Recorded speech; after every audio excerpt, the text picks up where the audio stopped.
तो नवरात्रे स्टार्ट हो गए हैं तो मैं यहाँ पे मंदिर साफ़ कर रही हूँ। नवरात्रे में एक बार मंदिर अच्छे से साफ़ हो जाती है। वैसे वीकली में एक बार मैं करती हूँ।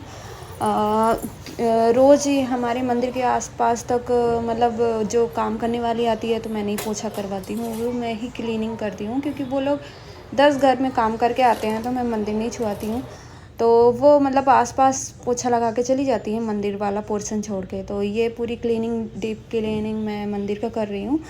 तो जो भगवान मेरे नहलाने लायक होते हैं मैं उनको नहला देती हूँ, और जो सिर्फ पोंछने लायक होते हैं, क्योंकि वो कवर रहते हैं तो पानी वानी भर जाएगा तो उसमें फंगस लगने का डर रहता है, तो मैं उन्हें सिर्फ साफ़ कपड़े में पोंछती हूँ। और मंदिर के लिए कपड़े वही यूज़ करती हूँ, या तो वो न्यू होते हैं, बिल्कुल यूज़ किए नहीं होते हैं, या फिर मंदिर का चढ़ाया हुआ ही कपड़ा अगर कॉटन वॉटन का होता है, जो पटे वगैरह में आप बिछा के रखते हो पूजा वूजा में, तो वो वाले कपड़े यूज़ करती हूँ। तो आज मैंने जो यूज़ किया है वो बिल्कुल न्यू है, मैंने फ़र्स्ट टाइम यूज़ किया है तो वो वाला कपड़ा, क्योंकि जब पोछो तो कॉटन का कपड़ा चाहिए होता है, अदरवाइज़ पानी नहीं सोखता है, तो वही कपड़े यूज़ करना चाहिए। तो मंदिर के लिए मैं वही कपड़े यूज़ करती हूँ।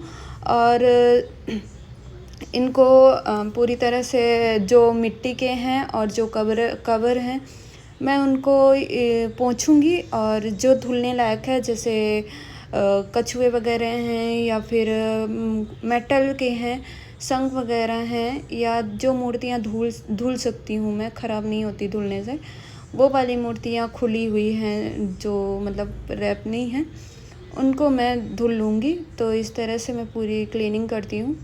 और थोड़े बहुत धूल तो जम ही जाते हैं, और नवरात्रे में थोड़ी क्लीन करनी भी चाहिए, क्योंकि रोज़ रोज़ मंदिर की क्लीनिंग नहीं होती है। तो मैं वीक में पूरी तरह से नहीं होती है, वीक में मतलब मूर्तियों को बस ऊपर से ही साफ़ कर देती हूँ। तो जब डीप क्लीनिंग होती है वो तो महीनों में ही हो पाती है, क्योंकि रोज़ रोज़ भगवान को उठाना सही नहीं रहता। और ये शंख वगैरह हैं, तो एक शंख मैं घर से लेके आई थी, जो मेरा भाई चित्रकूट से लेके आया था। हाँ, चित्रकूट से लेके आया था। और एक शंख मेरा ये द्वारिकाधीश का है, जो मेरा भाई ही लेके आया है, मैं नहीं लेके आई थी। 2 शंख ऑलरेडी थे तो फिर मैं नहीं लेके आई, क्योंकि वो मेरे से पहले गया था द्वारिकाधीश। और ये सारी चीज़ें फिर मैं हटा के पूरे मंदिर को क्लीन करूँगी, क्योंकि काफ़ी धूल बैठ जाती है नीचे धीरे धीरे, और फिर फूल और जो चावल वगैरह चढ़ते हैं वो सब चीज़ें नीचे रहती हैं, तो उनको क्लीन करना है। नीचे मैंने ड्रॉर में वो चीज़ें रखी है जो कि साल में एक बार यूज़ होती हैं, जैसे दिवाली के कुछ चीज़ें बच जाती हैं, दिए वगैरह, या फिर कुछ एक्स्ट्रा चीज़ें रखते हैं जो कभी कभार पूजा करवाना हो तो यूज़ होता है या बच जाता है पूजा के टाइम पे, तो वो नेक्स्ट टाइम यूज़ हो जाए, वो चीज़ें मैं ड्रॉर में डाल के और फिर सामने पटा रख देती हूँ। तो वही चीज़ें थी। और जो डेली यूज़ करती हूँ, बगल में मेरा जो बॉक्स है मैं उसमें डालती हूँ, जैसे भगवान का जो भोग लगाना होता है उनका, और जो दिए वगैरह होते हैं डेली यूज़ करने के, और जो बाती है और अगरबत्ती है, वो माचिस है, वो सारे बॉक्स में डाल के रखती हूँ, क्योंकि वो इजी रहता है खोल के। और यहाँ पे पटा मैं इसलिए रखती हूँ क्योंकि भगवान इतने सारे हैं कि उसमें हम दिए वगैरह नहीं रखती हूँ। लकड़ी का मंदिर है और अंदर ख़राब हो जाता है, तो रखना भी नहीं चाहिए, क्योंकि नीचे जो ऑयल निकलता है वो पेंट को ख़राब कर देता है, तो इसलिए मैं पटा हमेशा ये वाला सामने फ्रंट में रखती हूँ।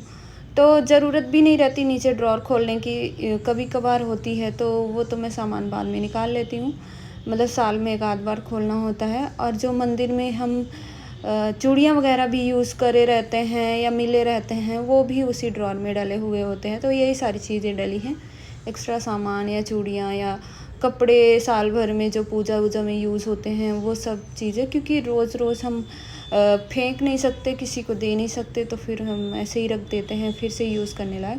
फिर ये पटे को भी अच्छी तरह से पोंछ लूँगी, क्योंकि मंदिर का क्लीनिंग खुद ही करने लायक है, किसी के भरोसे नहीं करवाने लायक है, क्योंकि वो लोग बहुत घर काम करके आती हैं, तो इसलिए मैं मंदिर की खुद ही क्लीनिंग करती हूँ। तो इस तरह से ये मतलब ये सारा सफाई हो गई है। इतनी ही होती है, पट्टे के नीचे होती है और पूरी मंदिर होती है और भगवान होते हैं। फिर मैंने ये सारे मेटल के जो थे वो सब उठा के लेके गई थी, सबको पहले धुला तो 15 मिनट लगे, फिर उसको धुल के पोंछ के और सुखा के फिर लेके आई हूँ। और जब मैं ये सारी चीज़ें करती हूँ तो इकट्ठे कर लेती हूँ, ये नहीं कि धुल के वहीं पे रख दिया फिर वो सालों तक वहीं पे पड़े रह जाते हैं, क्योंकि फिर वो बोरिंग लगता है और फिर खाने वाने में लग जाते हैं तो बार बार मंदिर नहीं छूता इंसान, क्योंकि जूठा हो जाता है।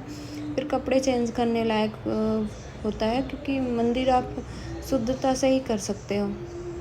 तो इस तरह से मैंने सारी चीज़ें करके लेके आई थी, तो वो पार्ट मैंने काट दिया था, काफ़ी लंबा हो जाता।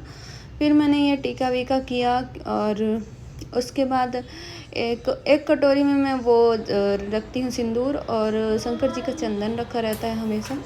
और फिर मैं ये दिया वगैरह कर रही हूँ। रिकॉर्डिंग मैं बाद में कर रही हूँ, क्योंकि बैक में अथर्व की काफ़ी आवाज़ें आ रही होंगी, उसका टीवी भी चालू था। और एक डमरू भी लेके आई थी, जो महाकाल से लेके आई थी, 2 लेके आई थी, एक अथर्व ने ख़राब कर दिया और एक बचा है। और ये हमारी पूजा भी हो गई है। और तो आज ये मंदिर मिशन ख़त्म ही हो गया, और इस तरह से मैं पूरी क्लीनिंग करती हूँ। तो हो गई मेरी पूजा। पूजा के बाद मैं चढ़ाऊँगी मिश्री का और तुलसी का भोग, तो अभी लगेगा। तो ये सारी पूजा करने के बाद भोग लगाती हूँ। तो जहाँ द्वारिकाधीश लेके आई थी, तो जब से तो माखन मिश्री, वैसे तो किसी चीज़ का भी भोग लगा देती थी, लेकिन जब से द्वारिकाधीश लेके आई तो मैं ज़्यादातर मिश्री का ही भोग लगाती हूँ। तो इसी तरह सारी देवी देवताओं का भोग लगा देती हूँ। और फिर ये हमारी पूजा ख़त्म हो गई, और अब नवरात्रे भी स्टार्ट होने वाले हैं। भोग लगा है मिश्री का, और उसका मैं जब से द्वारकाधीश लेके आई तो वहाँ से मिश्री भी लेके आई थी, तो तुलसी के पत्ते के साथ द्वारकाधीश का भोग लगा है, मतलब सभी देवी देवताओं का भी भोग लगा है, और आरती किया है, और सब कुछ धो ली। और मतलब जिस दिन सफाई करती हूँ मंदिर का, तो कम से कम 20 मिनट 25 मिनट लग जाते हैं, क्योंकि मैं पूरी क्लीनिंग करती हूँ एक एक करके। फाइनली पूजा करके मॉइस्चराइज़र वगैरह लगा के अब मैं लंच करने जा रही हूँ। तो मैंने बनाया है ये पुलाव, और बहुत यमी बने हैं, क्योंकि इसमें अच्छे से नहीं दिखेगा। और यहाँ पर मैं ये बंद कर देती हूँ, अतर खोल के रखता है थोड़ा सा, बट तो वो अच्छा नहीं लगता है, पूरा दिखता है। और ये देखो हालत क्या बनाया है, तो इसकी रोज़ की हालत है। और लाइट ऑन कर देती हूँ, एंड देन मेरा ये पुलाव रेडी है। तो मैं जा रही हूँ लंच करने, और ये थोड़ा सा रायता लिया है मैंने, तो मैं खाने जा रही हूँ। तो मैंने थोड़ा डिफरेंट टाइप का बनाया है, और इसमें गाजर ये ऑरेंज वाला है, क्योंकि आप गाजर मेन वाले नहीं आते हैं।